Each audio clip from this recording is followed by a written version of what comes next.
Hello guys and welcome back. So let's go ahead and start adding some other details and imperfections. Okay. So based on the shape of your character, of course, there are still things that you could do. Like if your character has a much visible like bone structure, you could do that also. You can just push things in and out to make the bone structure more visible based on, again, the characteristic of your character. So sometimes I also spend time just to, before I move on to the final stage, trying to make the bones also more visible. Okay, I think that really helps to sell it also. But again, if it's not supposed to be that bony, right, you probably don't want it to do that. Okay. But again, it's a good thing to do to really help sell your character and make it feels like more three-dimensionally rich. It's really easy to end up with like a flat kind of like result. So adding a few bumps, like what I'm trying to do is just trying to get the forehead back, right? To bring it back. Oops, shouldn't smooth that. Okay, so what I'm trying to do is basically making that more visible. Okay, now this part is also a bit difficult because it's going to be very easy to be too strong also, so you have to be really careful when you're doing it. Move sometimes helps to make it easier. Okay, but again, this stage to me, I think it's quite difficult to get. It's like you have to consider the bigger shape and smaller shape, and you have to consider how they combine together. So trying to really get it right is not that easy.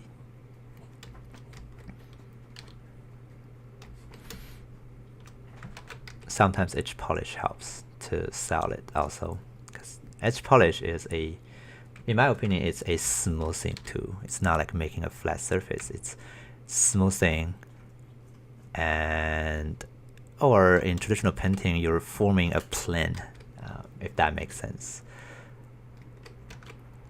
And that helps me a lot to just polish the surface, to define it with planar shapes. Okay. Feels like it's a little bit high here, but yeah. Anyway. So spend some time here to, get the bone back out. Can help you a lot also to really make the three-dimensional shape more visible. Okay, so we have some budge here, a line, two more budge over here, right? Oops. Right, you make those things more visible, and that's gonna make your model feels like more complete, and or lesser flat basically.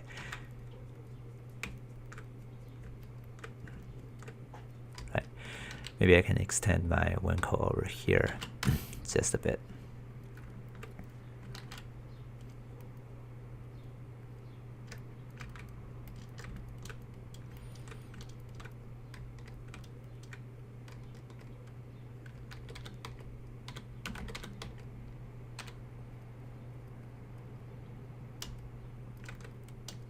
All right.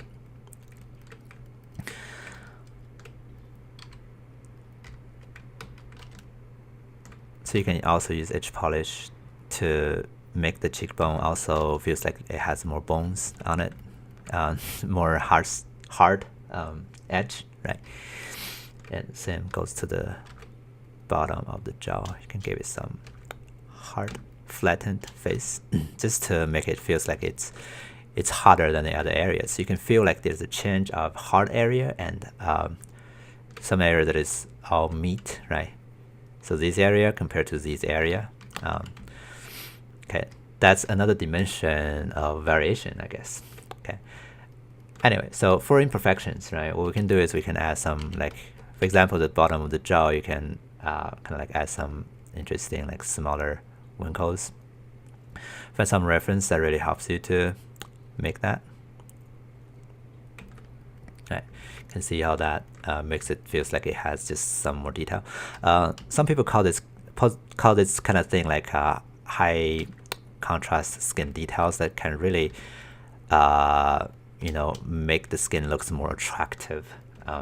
So as they add those kind of like skin details just to make the skin looks more attractive again.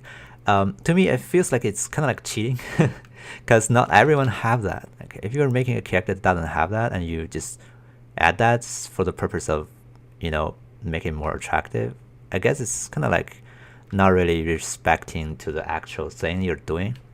But again, it's effective and it helps, and that's why you see a lot of character that has scars on the face. Right? Because those scars really helps to sell it, to make it looks more realistic and more detailed. And they're not necessarily to be actually on the character.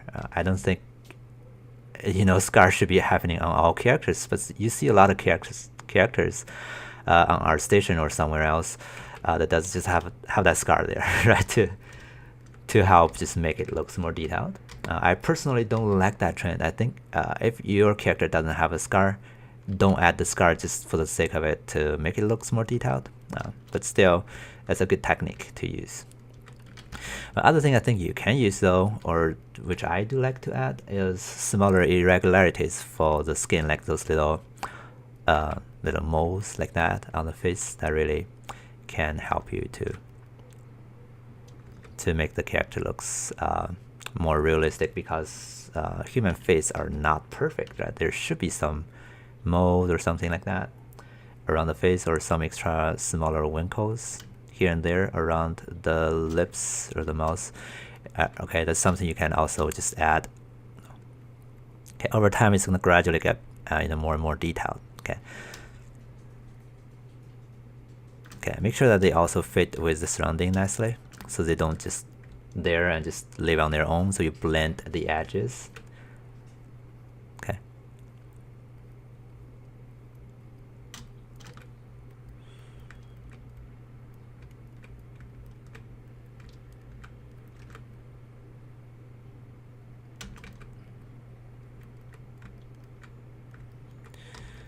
Okay, maybe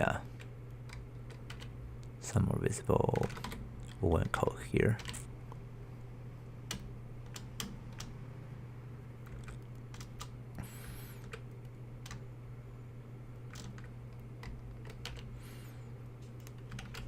So again, you can use the really small dampen art to help blending the details a bit better. With some hand sculpted wrinkle to break up the generic like base wrinkle you projected earlier. Okay, you can draw those things on some of the important part also.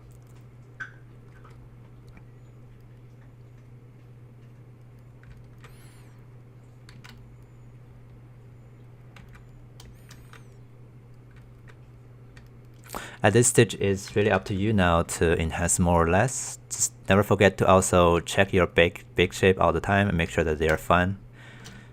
Okay, and keep adding imperfections, adding smaller details. Okay, and until you're happy with everything. Okay, all right. This is just 1 hour of work. The entire recording time is somewhere around 1 hour 50 minutes, maybe 1 hour 50 minutes. So if you really want to focus, you can spend a lot more time on this, like an entire day on the detailing of the skin. Could be a normal thing to do. Because this is just demoing, so I rushed through many of the steps. I could actually be more patient in many of the stage to try to get the best I can get. Okay, so when you're doing this, be more patient, and then yeah, try to really see what's missing and really get those things out.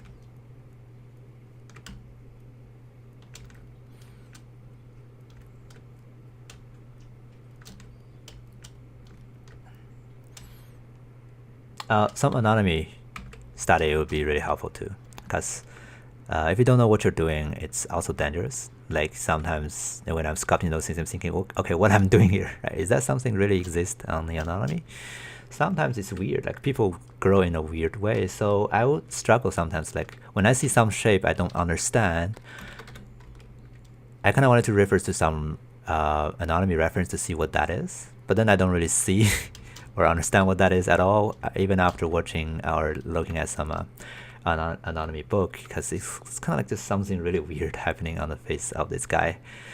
When that happens, I respect what I see from my reference more than the anatomy book. So I think I need to dig in a bit more here also. And also don't spend too much attention on just the eye, the nose, and the lips, although they are an important part of the face. But still, the other parts, like here, what I'm trying to accomplish, right? The high ground and the low ground, that's arguably more important than the eye and the lip, because when they're wrong, the face will just feels flat. Okay, so you spend also enough time on those areas. Go to different angles and drag these, right, to make sure that they have the correct contour. Okay, I'm dragging that too much. Yeah, go to different angles also. You can see now what I'm doing is I go back to tweak bigger shapes. That's happening all the time. Like at any stage, it's never the wrong time to go back and tweak the bigger shapes. Okay. All right, cool. I think that's gonna be everything I want to talk about for the skin detailing. Okay. Oh, there's one more part I can do here actually. I can make the ear looks a bit more convincing. Let me see if I have some reference I can look for.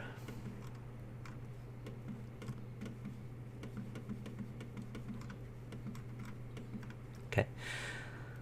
All right, so yeah, so something around the ear is also quite interesting. You can start sculpting details around the ear now to give it some more interesting variations. Ear is something that is not important, but it just, when it's too simple, it just feels wrong. So you just have to deal with it. Okay, you spend enough time here also to add smaller variations to the ear shape and see how does it connect to the face.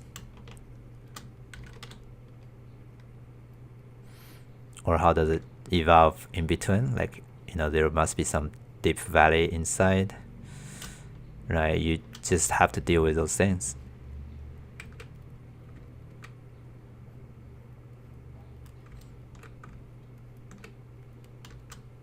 Yeah. Okay, so spend enough time here also to help the ear to look better.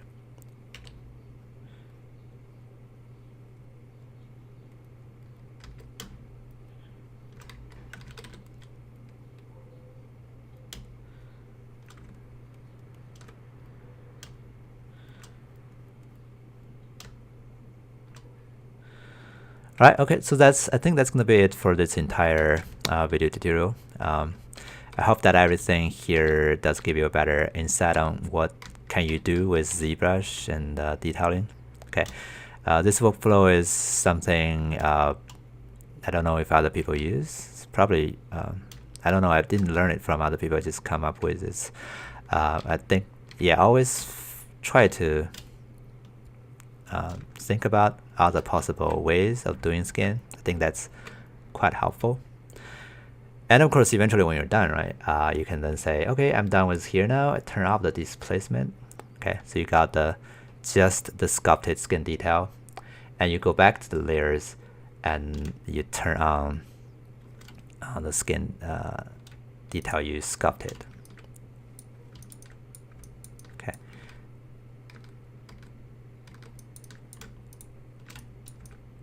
Which should be visible here. Don't know why it's not.